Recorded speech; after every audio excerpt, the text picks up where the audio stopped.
नमस्कार साथियों, आज हम लोग जो है वोकैब सेक्शन के अंतर्गत जो है 10 इंपॉर्टेंट इडियम फ्रेज को इस क्लास में पढ़ने वाले हैं। तो चलिए करते हैं क्लास की शुरुआत। सबसे पहला है थिंक ट्वाइस। इसका मतलब क्या होता है? सोच समझकर निर्णय करना।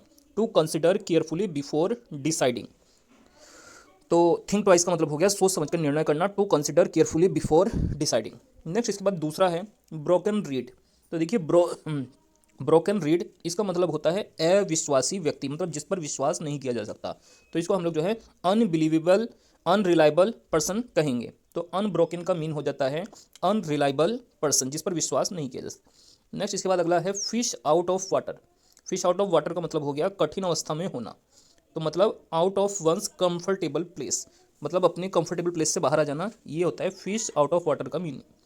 नेक्स्ट इसके बाद अगला हो जाता है give a piece of mind. मतलब इसका हो गया डांटना। Give a piece of mind इसका मतलब होता है डांटना। टू रिब्यूक जो है give a piece of mind का जो है मीनिंग हो जाता है। नेक्स्ट इसके बाद पांचवा है होल एंड कॉर्नर पॉलिसी। ये भी काफ़ी इंपॉर्टेंट है।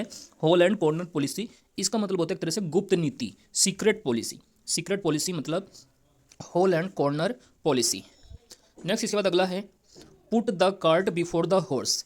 मतलब कार्ट को हॉर्स से पहले पुट करना। तो इसका मतलब हो गया टू डू थिंग्स रॉन्गली, मतलब कार्य को उल्टा करना एक प्रकार से। टू डू थिंग्स रॉन्गली, ये जो है put the cart before the horse का जो है मीनिंग हो जाता है। नेक्स्ट इसके बाद अगला है सो द ड्रैगन्स टीथ। इसका मतलब होता है भविष्य के लिए संकट उत्पन्न करना। सो मतलब होता है बोना, ड्रैगन्स टीथ, ठीक है। तो इसके मतलब हो गया भविष्य के लिए संकट उत्पन्न करना। To create a future trouble, to create a future trouble, ये इसका मीनिंग हो जाएगा। नेक्स्ट इसके बाद आठवां है टर्न टर्टल। तो देखिए टर्न टर्टल का मतलब होता है उलट पुलट। टू ओवर टर्न, इसका मतलब हो जाता है टर्न टर्टल का मतलब होता है टू ओवर टर्न।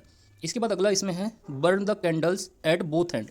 मतलब दोनों एंड्स पे कैंडल को बर्न कर देना। Burn the candle at the both and, इसका मतलब होता है धन व्यय करना, आर्थिक संकट उत्पन्न करना। टू वेस्ट मनी, ये जो है burn the candle at the both and का मीनिंग हो जाता है।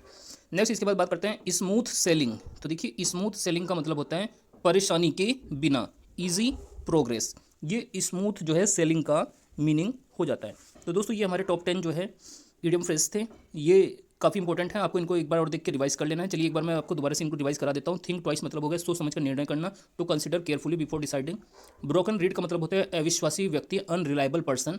फिश आउट ऑफ वाटर इसका मतलब होता है कठिन अवस्था में, out of one's comfortable place.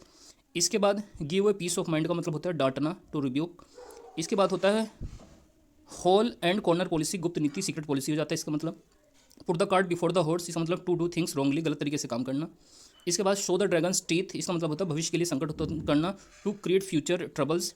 इसके बाद टर्न टर्टल का मतलब होता है उलट पलट, टू ओवर टर्न। इसके बाद burn the candle at both hands का मतलब टू वेस्ट मनी हो जाता है। और स्मूथ सेलिंग का अर्थ हो जाता है परेशानी के बिना, ईजी प्रोग्रेस। तो दोस्तों ये हमारी आज की क्लास थी। आप लोगों की क्लास कैसी लगी कमेंट करके जरूर बताइए। वीडियो को अच्छी लगने पर वीडियो को लाइक करके चैनल को जरूर से सब्सक्राइब कर लें।